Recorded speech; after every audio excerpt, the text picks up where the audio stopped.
What's up, YouTube? Welcome to Make It Make Sense. Today we're talking about DJ Twitch and the suspicions of his death.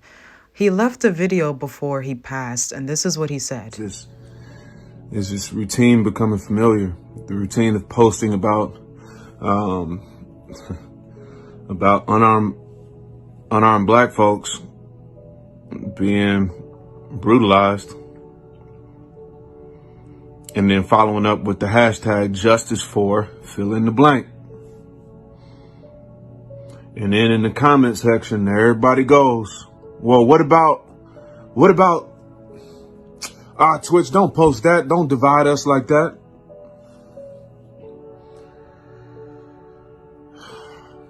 Don't push that narrative, Twitch. I don't have to push the narrative. The narrative's already happening.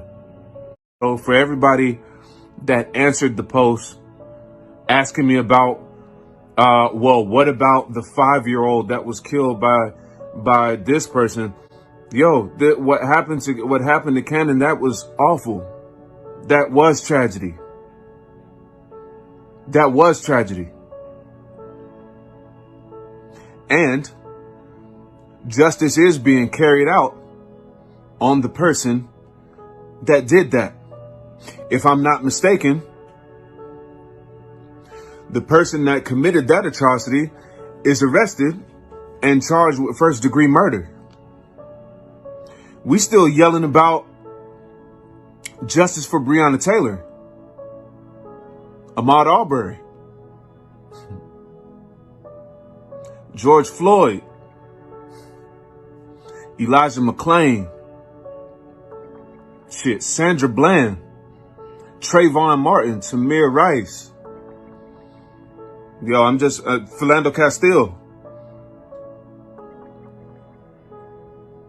And countless others that are literally happening, it seems like, every other week.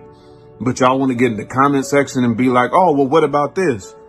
Like, why is it like when we're raising awareness on something that's happening against human rights, rather than just, if you're going to leave a comment saying, that is messed up. Man, that's messed up. So here we can see that Twitch was speaking about humanity. He was talking about Black Lives Matter and things that are happening in the world today. And we know that when celebrities or somebody well-known starts to speak out about things like that, they either end up missing or they end up dead. So that was definitely suspicious right there. You got to go, yeah, but what about, almost like he trivializing it. Like, it almost has this slight undertone, like you're a little tired of hearing this narrative. Whoa, imagine that. Imagine that you're tired of hearing that narrative. Imagine that.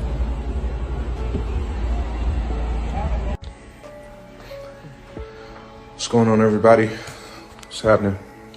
Got a couple of people kind of trickle in right now. How's everybody doing? All things considering, obviously. Sorry, this is not straight at all, but we'll have to deal with that. What's going on, everybody? How we doing?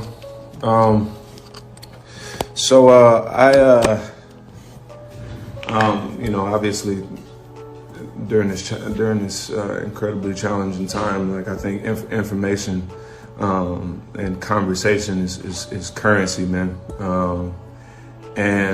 So what I'd like to do is bring in somebody that's been heavy in the activist space, in the space of activism, also an incredible dancer, incredible dude, to just have some open dialogue on ways that we can help, things that are going on.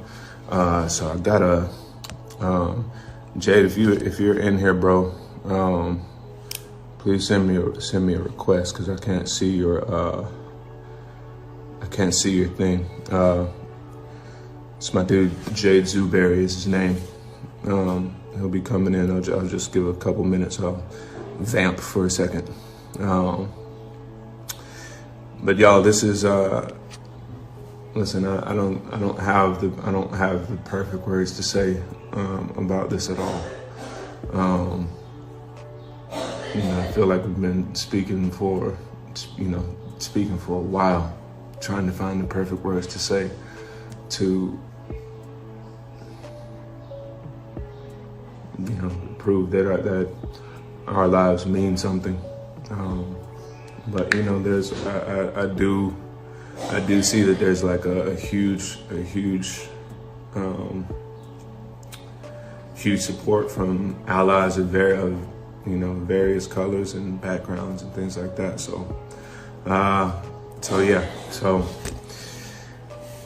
And that also too, I wanted to address that too. Somebody just wrote, there are not the right words, you just speak from the heart, and you're right. But when doing that, I think sometimes on social media, people get really offended if you don't say the right thing, and obviously because everybody's really tense and sensitive. But I think we just sometimes got to be a little more patient with each other.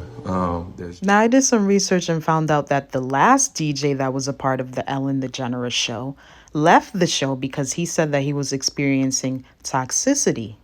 Now, you can go read the article. This is on Google.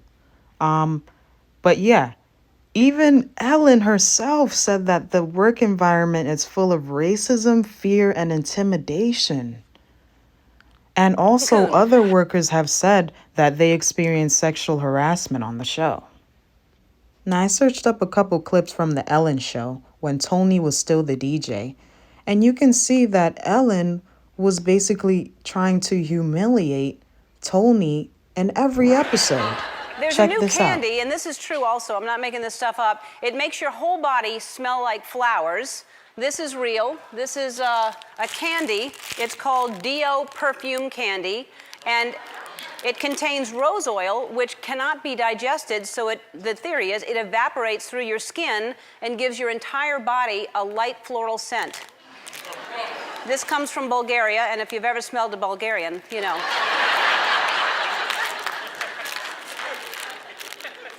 Do we really need our entire body to smell like flowers? I mean, hey, Joan, come here, smell my shin. I wanted to see if it would work, but pills can be dangerous, and I'm the host of the show, and if I go down, this all goes away. I can't take that risk. But Tony offered to take one, and...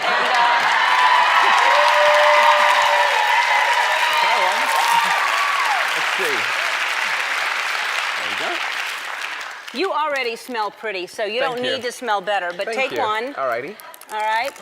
They say to take one. Okay. But just to be safe, take two. Okay. Tastes good? Like rosy, kind of? So far, so good. Take one more. I just want to see. I want to give it the best shot at actually working. Okay. That's three. That's three. More, yeah. Just one more, because I think...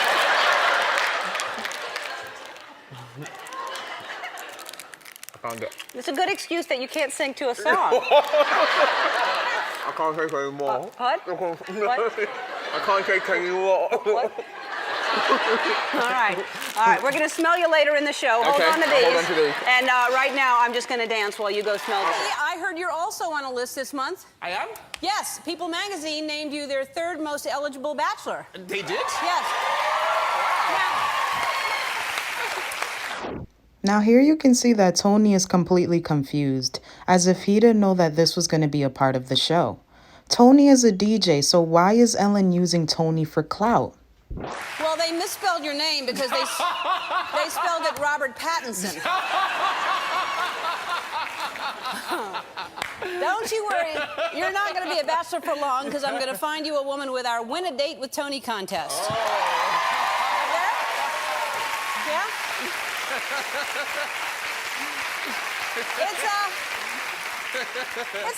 It's not a contest. It's like more of a pageant. But someone's pointing to themselves up there. She's interested. Yeah? All right. You have to go online and submit. Did you sign a submission yet? You did? Oh, good. We'll get to it. We've received a huge, huge stack, and these were the three that were on top. So I just grabbed them. Okay. That's how I choose. That's what I do. Sandy Machado Smith from Merced, California. And this is her. She sent this picture in. Wow. Hello. Somebody give me a rose. Take it now. Now, Machado Smith is a long name, but if she marries Tony, she can shorten it to Okenboa. There you go. All right. Sandy's 47. Her interests are camping, football, and sexy black men with accents. What are you looking at?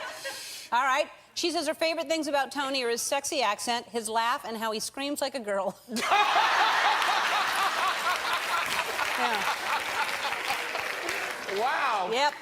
Jennifer Wilson from Oshawa, Ontario. Jennifer is 25, and here she is. Uh-oh. Oh, wow. She's ready to go, Tony. I'm ready. Or she's married, so as long as her husband doesn't mind, I guess that's okay. She's afraid of birds, just like you, but she's not afraid of commitment. Wow. There you go. Wow. This is from Pan Pinkerton from Mount Clear, Australia. One of her hidden talents is tree climbing. Her interests are chasing lizards and birds. Let's see her photo. Oh. She's a cat. She's a kitty cat. Right before we went on break, Tony officially became a United States citizen. Yeah.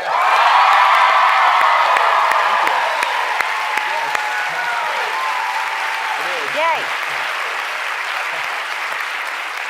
So it's time to lose that ridiculous fake accent. Stop driving on the left-hand side of the road. I'll work on it. Some of you probably didn't even know that Tony wasn't a citizen, but it's true. For the past 10 years, at any moment, I could have had him deported. I can understand why Tony left the show. He was being humiliated for views, meanwhile only signing up for the DJ position. We could imagine how she treated him off the show. But I didn't do it. No, you didn't. Thank I didn't you. do it. How'd you do on your citizenship test? I did it very well, actually. Yeah, you Yes, did? yes, Good. Well, I'm yeah. glad I gave you Portia's test to study off. Yes. Now that you're an American, I wanted to give you some advice on how you could fit in, because you've lived here for only 20 years, right? Yes. Okay, so first of all, back in jolly old England, Yes. if you wanted to have a snack in the mid-afternoon, you'd sit down, you'd have tea and scones. Yes. Here, we have something called a supersized extra value meal. That's what we do. Okay. And instead of worshiping the queen, you have to worship our queen, me. That's right.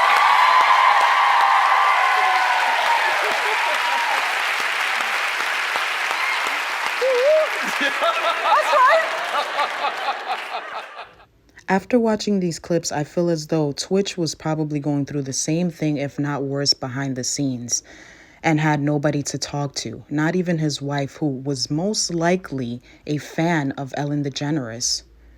But what do you guys think about this? Is this suspicious? Let me know down below in the comments, and don't forget to subscribe.